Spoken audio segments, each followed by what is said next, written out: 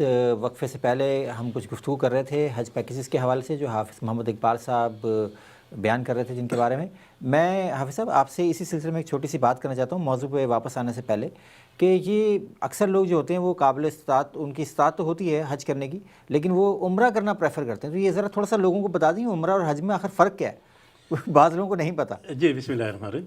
دیکھیے ایسا ہے کہ اگر کوئی آدمی جس کے اوپر ظہر نماز یعنی عصر ہے، مغرب ہے، عشاء ہے، فجر ہے، فرض نماز فرض ہے، تو حج کے بھی اسلام لانے کے بعد یعنی شہادتین کے بعد 4 فرائض ہیں، ان میں سے حج ہے۔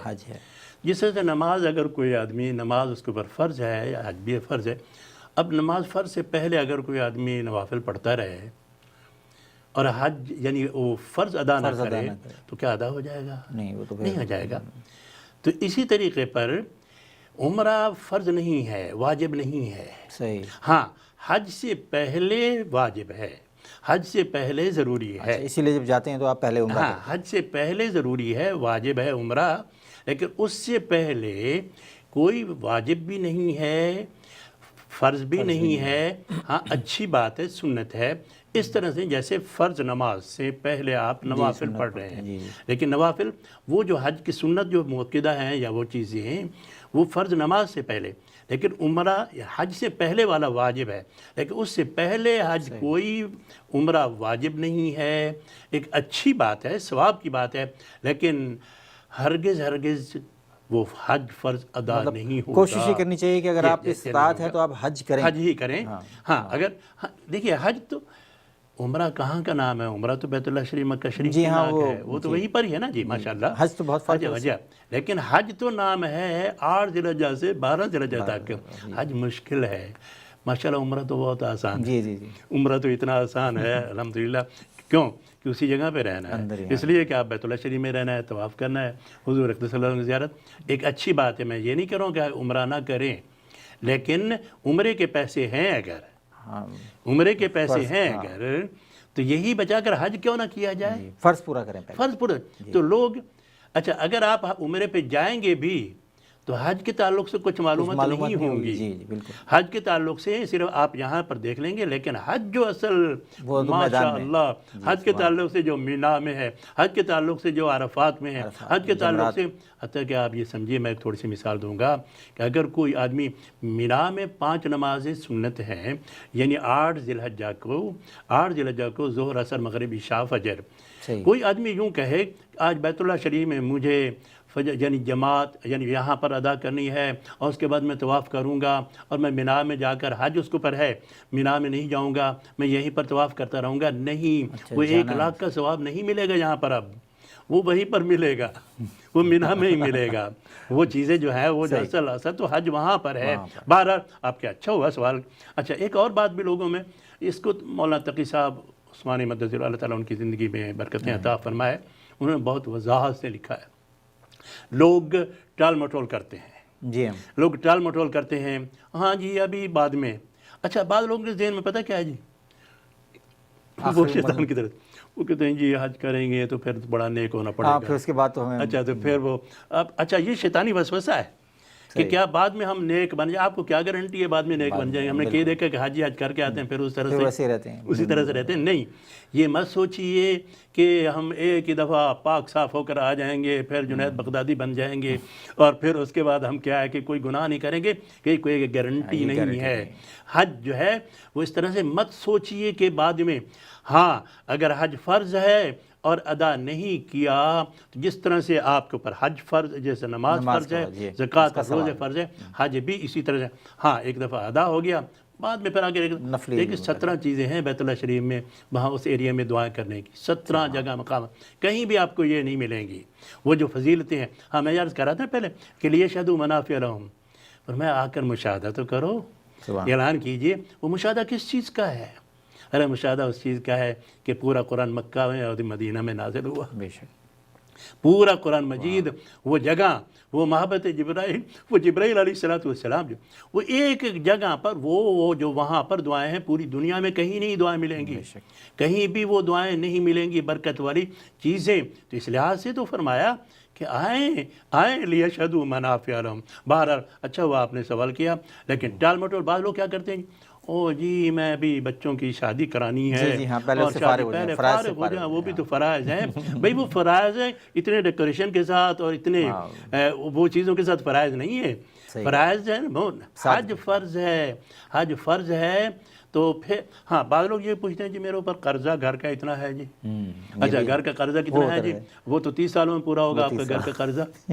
اچھا اور بعض لوگ کہتے ہیں جی میرے اوپر، اچھا پھر مسئلہ پوچھتے ہیں کہ بھی وہ میرے اوپر قرضہ ہے اتنا 30 سال میں، اور وہ نہیں 1 سال کے اندر، جیسے زکوٰۃ کا مسئلہ ہے نا جی، زکوٰۃ کا مسئلہ ہے کہ 1 سال کے اندر آپ کے اوپر زکوٰۃ۔ اب اگر کوئی آدمی کہے کہ جی میرے اوپر تو 3 لاکھ کا قرض ہے، میں تو گھر لینا ہے، لیا ہوا ہے میں نے شوگر لینڈ میں لیا ہوا، فلاں جگہ پہ لیا ہوا ہے، اور میں تو وہ گھر جو ہے اس کا تو 3 لاکھ ڈالر ہے، تو میرے اوپر تو زکوٰۃ نہیں آئے گی۔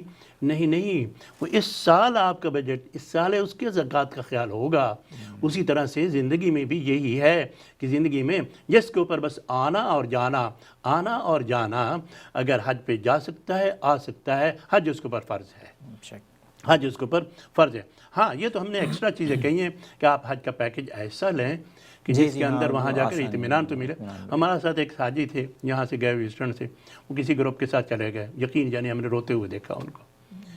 وہ کہتے ہیں میری بیوی ساتھ میں ہے اور میں جہاں جاتا ہوں اور آگے مسئلہ چلنا، تو اس دوران یہ ضرور پیکج فرق ضرور ہوتا ہے، لیکن حج میں اطمینان ہوتا ہے آپ کے رہنے سہنے کی جگہ، اور پھر آپ ایسے انداز سے، ہمارے یہاں تو آپ کو خوشخبری سناؤں میں کہ جب بھی میں اکثر حج پہ گیا ہوں تو ہمارے یہاں آخری دنوں میں مولانا مکی صاحب بھی بیان کرتے ہیں، سبحان اللہ، مولانا مکی صاحب کو لوگ کرتے ہیں وہاں زیارت کرنے کے لیے، اکثر ہمارے یہاں پر آ کر، تو وہاں پر مکی صاحب کا بیان ہوتا ہے، ہمیں ان کے ساتھ خاص کر آخری دنوں میں، اور پیر ذوالفقار صاحب کا بھی بیان تقریباً جب سے میں جا رہا ہوں کافی عرصے سے ان کا بیان لوگ سنتے ہیں شوق سے، اور ہمارے علماء بہت آتے ہیں الحمدللہ، ہمارے پاس علماء کے گروپ بہت زیادہ ہوتے ہیں، علماء کی کوئی ملنے کے لیے آ رہے ہیں کوئی اس طرح سے، تو ہم فائدہ بھی اٹھاتے ہیں۔ مجھے جو مسئلہ نہیں معلوم ہوتا میں الحمدللہ ان سے پوچھتا، لیکن اس بات کو بہت جاننا ضروری ہے، آپ کا طواف کس وقت کرانا چاہیے، آپ طواف کون سا رش کم ہوتا ہے، کس جگہ پہ آپ کے لیے یہ چیزیں میٹر ہوتے ہیں، جتنا آپ کا تجربہ ہو الحمدللہ اللہ کے فضل سے، چونکہ جاتے ہوئے ہمیشہ مجھے کوئی نہ کوئی چیزیں نئی مل جاتی ہیں، اس سے لوگوں کا فائدہ ہو جاتا ہے۔ اب آئیے کوئی اور سوال کریں آپ۔ نہیں میرے خیال ہے آپ موضوع کی طرف آ جائیں کیونکہ کافی ٹائم آدھا پروگرام تو ہم نے اسی پہ نکال دیا، تو آپ موضوع پہ لائیں گے تو پھر تو کوئی سوال کریں۔ قیامت کی نشانیوں پہ بیسیکلی ہم بات کر رہے تھے، تو میں اس سلسلے میں یہ چاہ رہا تھا کہ تھوڑا سا غزوہ ہند کو بھی ذرا اس میں ایلیبریٹ کر دیں، کیونکہ امام مہدی کی بھی بات کی ہے، حضرت عیسیٰ کی آمد کی بھی بات کی ہے، تو یہ غزوہ ہند کا بھی کافی لوگ کرتے ہیں اور آج کل تو بہت کر رہے ہیں، تو یہ کیا ہے اور اس میں اس کی کیا ہے؟ میرے جو یاد آ رہا ہے کہ میں نے پہلے بھی تھوڑی سی بات کی تھی، لیکن آج پھر بھی تھوڑی سی بات اس کے اوپر کر لیتا ہوں۔ دیکھیے صحیح، میں کوشش کروں گا ابھی کتنا وقت ہے؟ تھوڑا سا وقت ہے نا جب ایسے غزوہ ہند پر اسی تعلق تھوڑی سی بات کر لیتا ہوں میں جی.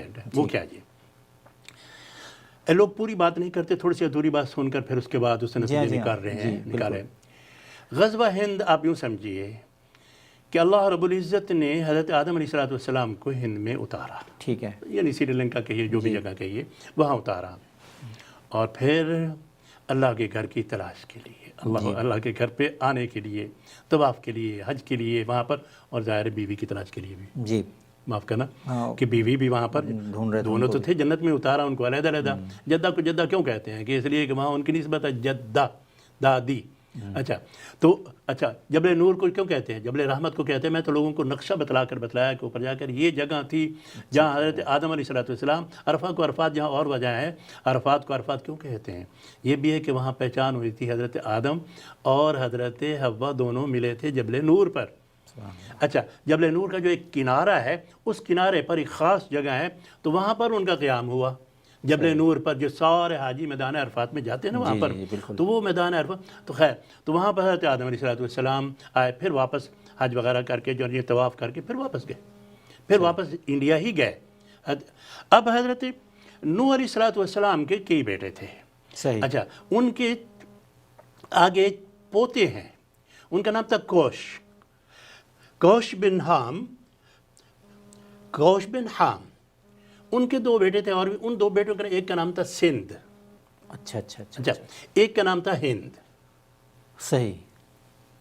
حضرت نوح علیہ السلام کے پوتے کا نام کیا تھا؟ دو پوتے, ان کا نام, ایک کا نام کیا تھا؟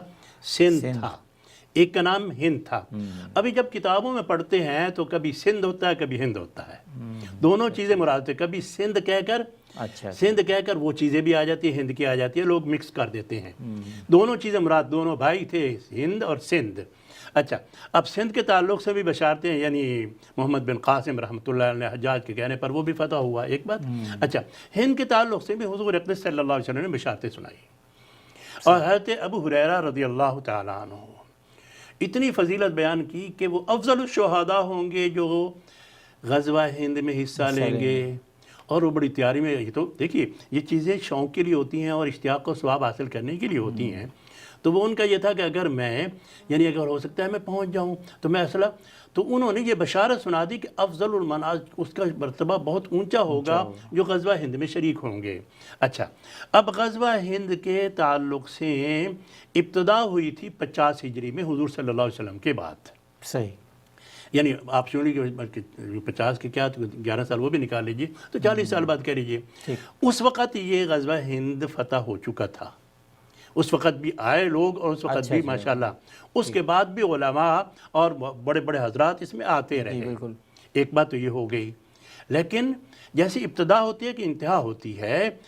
ناظرین یہ بات یاد رکھ لیجئے, میں حوالے سے اور باقاعدگی کے ساتھ ثبوت کے ساتھ کہہ رہا ہوں کہ غزوہ ہند یہ آخری غزوہ جو ہوگا وہ وہاں پر جو لوگ بھی مشرک ہوں گے, یا جو لوگ بھی, آپ میں کہہ سکتا ہوں فخر کے ساتھ کہہ سکتا ہوں چونکہ حدیث پاک میں جتنے بھی وہاں پر ان کو شکست ہوگی, جی ان کو شکست ہوگی, اور شکست ان کو جکڑ کر لایا جائے گا.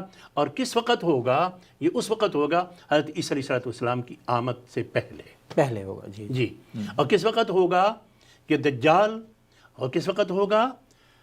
حضرت امام مہدی علیہ السلام کا. دجال تو آ چکا ہوگا نا, نہیں ہاں اس وقت آ چکا, لیکن یہ واقعہ غزوہ ہند کا جو آخری ہے, ابتدا میں کئی مراحل آتے رہیں گے, لوگ مکس کر دیتے ہیں.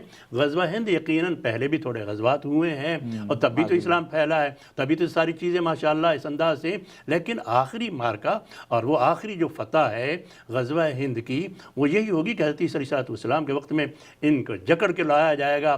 اور اس وقت حضرت عیسیٰ علیہ السلام کی جب آمد ہوگی, اور ان سے پہلے ہی اب کیا ہوگا کہ دجال, دیکھیے پھر اور دوبارہ بات کر رہا ہوں کہ دجال کے آنے سے پہلے 70 دجال آئیں گے کل, اور ان میں سے بڑے بڑے 30 ہوں گے. جھوٹا مسیح, ہاں جی, ان میں سے چھوٹے چھوٹے 30 دجال ہوں گے, اور ہر ایک اپنے اپنے دعوے مختلف کریں گے. صحیح. ہر ایک اپنے دعوے مختلف کریں. دجال کا معنی کیا ہے؟ فریب کاری کے ہیں. اچھا اب یہ ناظرین یاد رکھیے گا جتنی بھی علامتیں ہمیں ابھی تھوڑی دیر میں بعد میں ان کو جلدی سے، میری کوشش یہ ہوگی کہ جلدی جلدی میں حضور صلی اللہ علیہ وسلم پیارے حدیث پاک کا ترجمہ کر دوں، تاکہ آپ لوگوں کو تھوڑا سا یہ معلوم ہو کہ یہ حالات کس طرح سے ہوں گے، یہ حالات کس طرح سے ہوں گے ان کے ہم یاد رکھیے گا میں بالکل وثوق سے کہہ رہا ہوں کہ برائی کی انتہا پر اتنی برائی، اتنا گند ہو چکا ہوگا، ان کی قیادت، ان کو امام ان کا یہ دجال بنے گا۔ صحیح۔ ان کے لیے میں قرآن سے بھی ثابت کرتا ہوں، سورۃ اعراف ہے 12، تو برائی انتہا کو پہنچے گی تو اس وقت بڑا دجال آئے گا، اس وقت اس کے اختیارات، اچھا ہوتا کیا ہے، جتنی نافرمانی ہو انسانیت میں اتنی ہی ان کو گندے لیڈر ملتے ہیں۔ صحیح۔ جو یہ مت سوچو کہ یہ بادشاہ کیسا ہے، بلکہ تمہارے اعمال تمہارے بادشاہ ہیں۔ اس سے پہلے بہت سارے بادشاہ آئیں گے، رذیل قسم کے فرمائے بادشاہ آئیں گے، ابن لوکا بادشاہ ہوگا، اس طرح سے نوجوان بادشاہ ہوں گے، کوئی وقت نہیں ہوگی لیکن وہ تمہارے بادشاہ نوجوان اور عرب کی ہلاکت کا سبب بھی بنیں گے۔ اور اس طریقے پر فرمایا یہ سب کی سزا ملے گی دجال ان کا امام بن کر، وہ دجال آ کر ان کا لیڈر ہوگا، ان کو ملے گا، عروج پر ہوگی برائی، لیکن ادھر دوسرا بھی ہوگا معاملہ، اس وقت بھی ضرورت ہوگی۔ تو جناب رسول اللہ صلی اللہ علیہ وسلم نے فرمایا میری اولاد میں سے، اب ناراض نہ ہوجیے، میں میرے کو وضاحت کر دیتا ہوں تاکہ لوگ کنفیوز نہ ہوں، ہمارے ہاں وہ پیدا نہیں ہوئے، ہاں لوگ تو کہہ رہے ہیں کہ وہ پیدا ہو چکے ہیں امام مہدی۔ اچھا ہمارے ہاں وہ پیدا نہیں ہوئے، ہمارا عقیدہ ہے اہل سنت والجماعت کا کہ وہ خلیفہ ہوں گے، وہ حضور اکرم صلی اللہ علیہ وسلم کی اولاد میں سے ہوں گے، اور اولاد میں سے تو وہ خلیفہ ہوں گے، اور وہ اس وقت دجال کا مقابلہ، بعض لوگ اپنے حساب سے وہ کہتے ہیں جی وہ 12واں امام غائب ہو گیا، وہ غائب ہو کر آ جائے گا، وہ خلافت نہیں مانتے، وہ امامت مانتے، وہ امام غائب ہے۔ اور وہ کیا کہتے ہیں، میں لفظ بول دوں ناظرین سمجھ لیجیے، مجھے برا نہ کہیے گا، وہ کہتے ہیں کہ امام جو ہے نبی سے بھی زیادہ مقام رکھتا ہے، وہ کہتے ہیں امام نبوت رسالت سب سے بڑا، تو وہ نہیں، ہمارا امام سے بڑا مقام ہے، نبوت کا ہے، رسالت کا ہے، بہرحال خلافت ہے، یہ تو خلیفہ کے طور پر یہ آئیں گے، اور اس وقت پورا بول بالا۔ تو بات کیا ٹھہری کہ غزوہ ہند ہوگا، اس سے پہلے تکلیفیں ہو چکی ہیں۔ ایک اور بات یاد رکھیں ناظرین، یہ بھی یاد رکھیے کہ جب حالات بیت المقدس کے خراب ہوں گے، اس ایریا کے، اور جب سیریا کے، اور یہ سارا علاقہ ہے، یہ دمشق ہے، دمشق اور وہ ایریا جس کو قرآن مجید کے اندر بیان کیا گیا ہے، ارض مقدسہ بیان کیا گیا، ان کو بیان کیا گیا، جب وہاں کے حالات خراب ہوں تو سمجھ لیجئے کہ اب وہ سارے معاملات اس طرف جا رہے ہیں۔ اگر اس علاقے کے حالات صحیح ہیں تو دنیا میں امن رہے گا، اور اس علاقے کے حالات خراب ہیں تو دنیا میں بد امنی ہوگی۔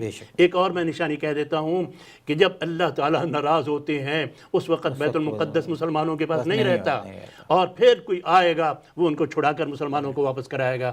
بہرحال جی چلیں حضرت، اب وقفہ ایک لے لیں، پھر واپس آ کے اس گفتگو کو جاری رکھیں گے۔ ناظرین ہمارے ساتھ رہیے، ہم ابھی واپس آتے ہیں۔ ناظرین پروگرام میں دوبارہ خوش آمدید۔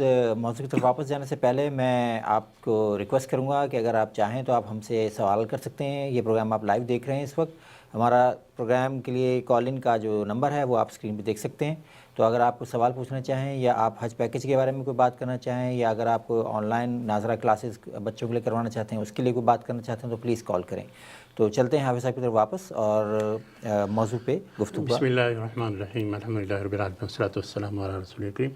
میں اب کوشش کروں گا کہ جتنا ترجمہ ہو سکے بعض احادیث پاک کا، اور میں الفاظ بھی برکت کے لیے پڑھوں گا۔ جی سر، مستدرک علی الصحیح مشہور کتاب ہے، اس کی حدیث نمبر ہے 8603۔ حضرت عبداللہ بن عمر بن عاص رضی اللہ تعالیٰ عنہ فرماتے ہیں کہ رسول اللہ صلی اللہ علیہ وسلم نے فرمایا کہ میرے وسادہ اور میرے تکیہ کے نیچے سے بہت کتابوں کا بنڈل جو ہے نا وہ اس طرح سے اٹھایا، اور کیا دیکھا کہ میں نے کہ نکلا ہے، جو کتابیں نکلی ہے میرے تفات بصری، تو میں دیکھا کہ اس طرح سے نور نکل کر وہ سیریا کی طرف، شام کی طرف، وہ مسجد اقصیٰ اور آس پاس میں پہنچ گیا۔ ایک کال ہے اگر ہم لے سکیں جی، اور اس کے بعد لے لیجیے جی، اور اس کے بعد فتن شام میں ہوں گے، فتنے ہوں گے شام میں، اور پھر اس کے بعد یہ حدیث پاک کا یہ ہے کہ یہ صفہ ہے بیت المقدس، اور فرمایا کہ سیریا سے یہاں لشکر آئیں گے عراق سے بھی آئیں گے، یمن سے بھی آئیں گے، اور یہ اصل مرکز ہے یہ۔ جی جی جناب کالر ہیں ہمارے ساتھ، کون صاحب کہاں سے؟ جی السلام علیکم۔ وعلیکم السلام۔ جی ذرا میں برات آپ کی آواز سن نہیں آ رہی ہے۔ اچھا، یہ قیامت کے آثار میں ایک بات یہ پوچھنا چاہتا ہوں کہ قیامت سے پہلے اسلام بہت پھیل جاتا اور ہر کوئی مسلم ہو جاتا، چاہے آل اوور دا ورلڈ مسلمان زیادہ ہو جاتے بنسبت سے اور مذہب کے، کیا یہ ضرورت ہے؟ جی ابھی پوچھتے ہیں حافظ صاحب سے۔ جی حافظ صاحب ان کا سوال اور ہے دوسرا کوشچن اور یہ ہے آپ سے جی کہ یہ پروگرام صبح ہی اچھا لگتا، اس وقت شام میں اکثر لوگ نہیں رہتے گھر میں، چلے آتے، دیکھنے نہیں پاتے، اور دوستوں میں چلے آتے یا کھانے میں، رشتے داروں میں کہیں ملنے ملانے، تو یہ پروگرام زیادہ بہتر ہوتا صبح ہو، صبح ہی کرتا زیادہ اچھا ہے۔ چلیے بہتر، آپ کی تجویز آ گئی۔ ویسے میں اس کا جواب آپ کو پہلے دیتا ہوں، حافظ صاحب سے پہلا جو آپ کا سوال تھا اس کا سوال کا جواب لیں گے۔ یہ پروگرام جو ہے نہ صرف لائیو آ رہا ہے، رات 10 بجے ریپیٹ بھی ہوگا، اور اس کے بعد پھر اگلے سیٹرڈے بھی اس کا ریپیٹ ٹائم ہے۔ اس کے علاوہ یہ فیس بک یوٹیوب پہ بھی اویلیبل ہے، آپ جب چاہیں دیکھ سکتے ہیں۔ تو اچھا حافظ صاحب اب آپ دوسرے سوال کا جواب دیجیے، ان کے پہلا جو سوال تھا۔ بسم اللہ الرحمن الرحیم۔ دیکھیں کہ ایک اسلام پھیلنا، ایک ہے مسلمانوں کا پھیلنا، سبحان اللہ۔ اچھا، ایک ہے ایمان کا پھیلنا اور ایک اسلام کا پھیلنا اس طریقے پر ہے کہ جتنا اسلام اب پھیلا ہوا ہے اس سے پہلے کبھی بھی نہیں ہوگا۔ اسلام کا پھیلنا آج، میں چھوٹی سی مثال دیتا ہوں کہ مدرسہ اسلامیہ کے سامنے میں چرچ میں بیٹھا ہوا تھا، کوئی اور لوگ بھی تھے تو سارے تو اس میں تو بات ہو رہی تھی قرآن کی، تو ہم نے یہ اس میں کہا کہ دیکھیے قرآن کی یہ معجزہ ہے کہ میں تمہارے سامنے بیٹھا ہوں، پورا قرآن مجید میرے سینے میں ہے، اور کتنے بچے ہمارے ویسٹرن میں موجود ہیں۔ بے شک۔ کیا کوئی ہے دنیا میں کہ ایک بائبل بھی سینے میں محفوظ اس کے ہو؟ شاید ہی۔ آگے صاف جواب دیا کہ نہیں۔ پھر دوسرا ہم نے سوال کیا، کیا جس طریقے پر ارحم سے لے کے والناس تک ایک حرف بھی نہیں بدلا، نہ زبر نہ زیر نہ پیش بدلا ہے، کوئی تبدیلی نہیں ہے، تو کیا کوئی ہے تبدیلی؟ تو کوئی ایسی کوئی کہ تمہارے یہاں کوئی تبدیلی نہیں، we can not claim it, ہم تو کلیم نہیں کر سکتے۔ تو اسلام کا غلبہ تو ابھی آپ کہیں بھی چلے، اتنا کام ہے، اتنا اسلام، آپ کو معلوم ہے کہ 500 کے قریب لندن اور انگلینڈ کے اندر چرچ بکے ہیں، اور اس کے اندر 492 سارے وہ مسجدیں بنی ہیں، چرچ بیچ دی انہوں نے۔ آپ امریکہ کے اندر چلے جائیے، جب میں آیا تھا تو ایک ووڈ ہیڈ ریچمنڈ پر چھوٹا سا اسلامک سینٹر تھا، اور اس وقت عید کی نماز میں اتنے لوگ تھے جتنے اب حج پہ جاتے ہیں۔ سبحان اللہ۔ تو تعداد کے اعتبار سے آپ دیکھیے کہ اس قدر تعداد ہے، بڑھتی چلی جا رہی ہے، الحمدللہ الحمدللہ تعداد کے اعتبار سے۔ لیکن آگے افسوس کے ساتھ کہنا پڑ رہا ہے کہ تعداد میں حضرت داؤد علیہ السلام کے ساتھ لشکر نکلے تھے لاکھوں کی شکل میں۔ تیسرا پارہ ہے، آپ دوسرا پارہ اس کے آخری رکوع پڑھ لیجیے، اس کے اندر ہے، آخری 2 رکوع میں پوری تفصیل ملے گی۔ لیکن لاکھوں موجود تھے، لیکن کامیاب 313 تھے۔ اللہ تعالیٰ کو کثرت نہیں پسند، کثرت کو غزوہ حنین میں کثرت تھی، فوراً شکست ہو گئی، کثرت نہیں۔ اسلام کا بول بالا آج بھی دلائل کے ساتھ اسی طرح سے قرآن موجود ہے، اس طرح سے حضور اقدس اللہ کی قسم جناب رسول اللہ صلی اللہ علیہ وسلم کی ایک حدیث اس طرح سے موجود و محفوظ ہے، پوری زندگی محفوظ ہے۔ کوئی بھی دعویٰ نہیں کر سکتا کہ کسی نبی کی زندگی آپ کے سامنے موجود ہو، کسی نبی کی۔ حضرت عیسیٰ علیہ السلام کے میں نے پڑھا ہے، خوب بائبل کو پڑھا ہے کہ 3 صفحوں سے زیادہ کوئی چیز زندگی نہیں ہوتی زندگی۔ لیکن اگر آپ زندگی پڑھیں، حضور اقدس اللہ زندگی میں 23 سالہ زندگی کیا ہے، پوری ہمیشہ بے یقین جانیے کہ میں ایک چھوٹی سی کتاب جو جمع کر رہا ہوں اس کے اندر 95 کے قریب جلدیں بن گئی، یعنی الحمدللہ اس طریقے پر احادیث پاک کا۔ تو یہ تو اسلام کا غلبہ ہے، مسلمانوں کا غلبہ تب ہوگا جب اسلام ان کے اندر ہوگا۔ آپ سمجھیں نا، اللہ تعالیٰ نے پورا قرآن مجید کو پڑھ لیجئے، کہیں بھی اللہ تعالیٰ نے یہ نہیں وعدہ فرمایا کہ میں مسلمانوں کی مدد کروں گا۔ ہاں، یہ وعدہ فرمایا کہ تم اگر اسلام پر رہو گے تو ایمان والوں سے میرا وعدہ ہے۔ جگہ جگہ پہ آپ پڑھتے چلے جائیے۔ بے شک بھائی نے صحیح سوال کیا، لیکن افسوس کے ساتھ میں حدیث پاک سنا رہا ہوں، اگرچہ مجھے دوسرے حدیث ہے لیکن وقت کم ہے۔ کیا فرمایا؟ یوشک الامم ان تداعی علیکم کما تداعی الاکلۃ الی قصاتھا۔ افسوس ہے، ایک ایسا ہوگا کہ تمہیں اس طرح سے لوگ سارے کافر جمع ہو کر تمہیں ایسا چبائیں گے، تمہیں ایسا اٹیک کریں گے کہ کس طریقے پر جیسے پلیٹ ہو اور اس کے اندر کھانا پڑا ہوا، بھوکے جھپٹ پڑے، جس کے ہاتھ میں جو لقمہ آئے وہ لے لے۔ پوچھا گیا قال قائل ومن قلتی یومئذ یا رسول اللہ، کیا ہم کم ہوں گے؟ آپ نے فرمایا بل انتم یومئذ کثیر، نہیں تم کم نہیں ہوں گے بلکہ تم بہت زیادہ ہوں گے، تم بہت زیادہ۔ محترم ناظرین، جنہیں سوال کے میں افسوس کے ساتھ یہ ترجمہ کر رہا ہوں، مجھے وَلَٰكِنَّكُمْ غُثَّاءٌ كَغُثَاءِ السَّيْلِ، تمہیں جاگ کی طرح، تمہاری جاگ کی طرح تمہاری وقت ہو جائے گی، اور تمہارے دلوں سے دشمنوں کا رعب ختم ہو جائے گا، اور تمہارے قلوب میں وہن پیدا ہو جائے گا۔ یا رسول اللہ، وہن کا کیا معنی ہے، کیا بیماری ہے؟ فرمایا حب الدنیا و کراہیت الموت، یہ تمہارے دنیا کی محبت ہوگی اور موت سے تم ڈرو گے، ان دو بیماریوں کی وجہ سے۔ حضور اقدس صلی اللہ علیہ وسلم آخری حالت ہے، آپ کے آخری دن ہیں اور آخری خطبہ ہے۔ آپ نے فرمایا کہ مجھے یہ پرواہ نہیں کہ تم اب بتوں کو پوجا کرو گے، مجھے یہ پرواہ ہے کہ تم اس طرح سے جیسے دنیا میں پہلے لوگ جس طرح سے دنیا میں دل لگا لیا تھا دنیا کے تعلق سے، اور دین دل میں نہیں تھا، فرمایا جس طرح سے تمہارے اندر بھی اگر دنیا ہو جائے گی اور دل میں دنیا ہو جائے گی، دین باہر ہاتھوں پر ہوگا، جب چاہے اس کو ہٹا دیں۔ جب تمہارے دلوں میں بھی اگر دنیا آ جائے گی، پھر یہ حالت ہو جائے گی کہ تمہارے اوپر بھی جس طرح سے پہلے لوگ تباہ ہو جاتے تھے، یعنی ان کی کوئی مدد نہیں ہوتی تھی، تمہارے اوپر بھی یہی حالت ہوگی۔ ناظرین، مجھے افسوس سے کہنا پڑ رہا ہے، پتہ نہیں ٹی وی میں کہنا جائز بھی ہے یعنی آج کے حساب سے، کہ اگر ایک آواز بڑے سے بڑا قاری مدرسہ اسلامیہ میں ہم بلا لیں تو 50-100 آدمی آئیں گے، 200 آدمی آ جائیں گے، لیکن ایک اس طرح سے نعوذ باللہ، میں اب کیا کہہ رہا ہوں، گانے والا اگر ایک آ جائے، ٹکٹ بھی 1000 2 ہزار 5 ہزار بھی ٹکٹ رکھ لیں، اور وہاں 15 20 ہزار لوگ جمع ہو جاتے ہیں۔ بے شک صحیح۔ میں یقیناً آپ کا سوال صحیح ہے، مسلمان بہت زیادہ ہیں، لیکن سروے کیا، یعنی اسنا کی طرف سے یہ سروے کیا گیا کہ مسلمان امریکہ میں عید کی نماز اگر سیٹرڈے سنڈے کے ہو تو 30% سے زیادہ نہیں آتا عید کی نماز میں۔ عید کی نماز میں مسلمان 30 سے 35% سے زیادہ نہیں آتا، اور جمعہ عیدین کی نماز تو یہ ہوگی مسئلہ، جمعہ کی نماز میں زیادہ سے زیادہ 15% ہے، زیادہ سے زیادہ 15% ہے، اور باقی 5 نمازوں کی بات تو چھوڑی، فجر کی نماز میں 1% بھی مسلمان نہیں آ رہا، پھر کہیں گے کہ بدر والے اور اس طرح سے وعدے پورے ہو جائیں؟ نہیں، یہی تو قرآن مجید کے اندر یہی تو ہمیں سکھلایا گیا۔ بہرحال فرمایا کہ تمہارے اندر دنیا کی محبت ہو جائے گی، اور پھر نبی کریم صلی اللہ علیہ وسلم نے فرمایا کہ تمہیں آ کر اس طرح سے تم آپس میں لڑو گے۔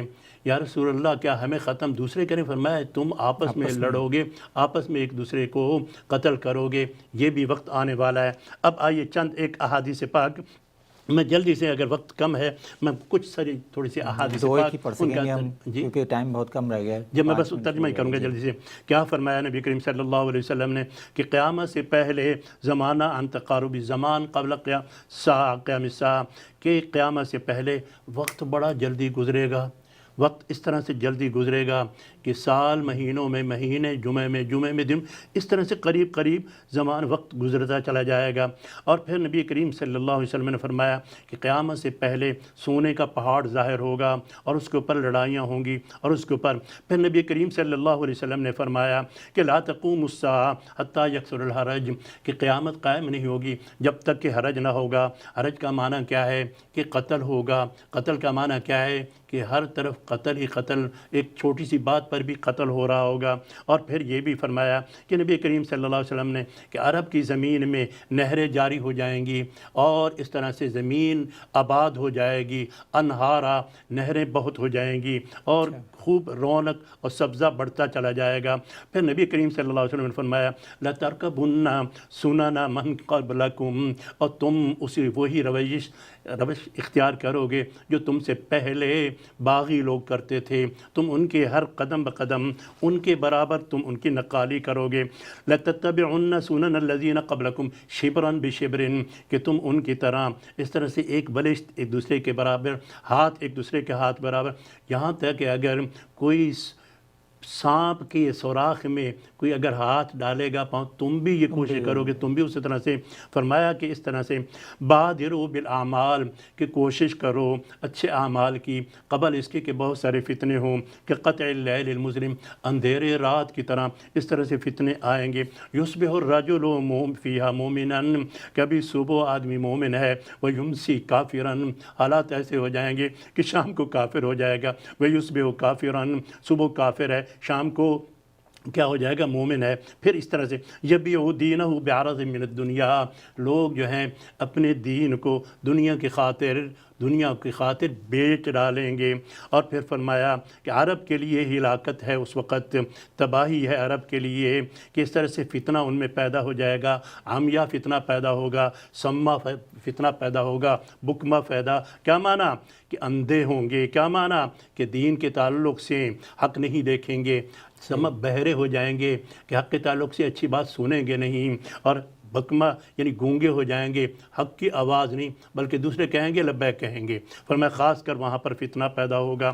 پھر نبی کریم صلی اللہ علیہ وسلم نے فرمایا لو تعلمون ما اعلم، جو میں جانتا ہوں تم نہیں جانتے ہو، اگر تم جان لو تو تم ہنسو گے کم اور رو گے زیادہ، نفاق پیدا ہو جائے گا، امانت اٹھ جائے گی، رحمت اٹھ جائے گی، امین جو ہے مطمئن ہوگا اور غیر امین اس کو والی بنا دیا جائے گا، اور اس طریقے فتنے ایسے ہو جائیں گے کہ اندھیری رات کی طرح اس طرح چھا جائیں گے۔ نبی کریم صلی اللہ علیہ وسلم نے فرمایا کہ حالات ایسے ہو جائیں گے کہ آدمی قبر سے گزرے گا، کہے گا یعنی لیتنی، کاش کہ میں یہاں پر ہوتا۔ آج کیا فتنے کم ہیں، آج کیا تکلیفیں کم ہیں۔ اور نبی کریم صلی اللہ علیہ وسلم نے فرمایا قسم ہے اس ذات پاک کی کہ لا تقوم الساعة حتى يظهر الفحش، یہاں تک کہ فحش عام ہو جائے گا، والبخل بخل عام ہو جائے گا، ويخون الامین، امانت میں خیانت ہو جائے گی اور خائن اس کے سامنے اس کو امین بنایا جائے گا، وعول اور تحوت پیدا ہو جائے گا۔ یا رسول اللہ وعول کیا چیز ہے، وعول کیا چیز ہے؟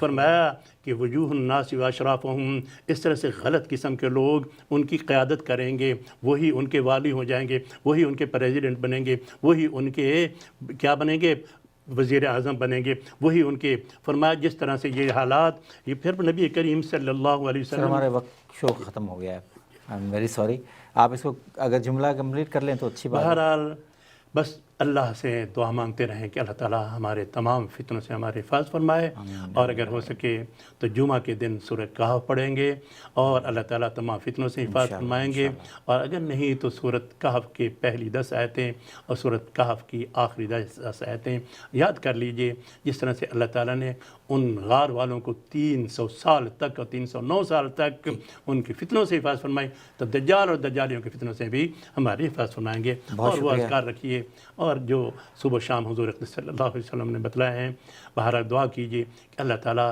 ہماری حفاظت فرمائے۔ ربنا لا تجعلنا فتنة للذین کفروا واغفر لنا ربنا انک انت العزیز الحکیم۔ سبحان ربک رب العزة عما یصفون وسلام علی المرسلین والحمد للہ رب العالمین۔ بہت شکریہ حافظ صاحب۔ ناظرین پھر ملیں گے انشاءاللہ اگلے ہفتے ایک نئے موضوع کے ساتھ۔ السلام علیکم۔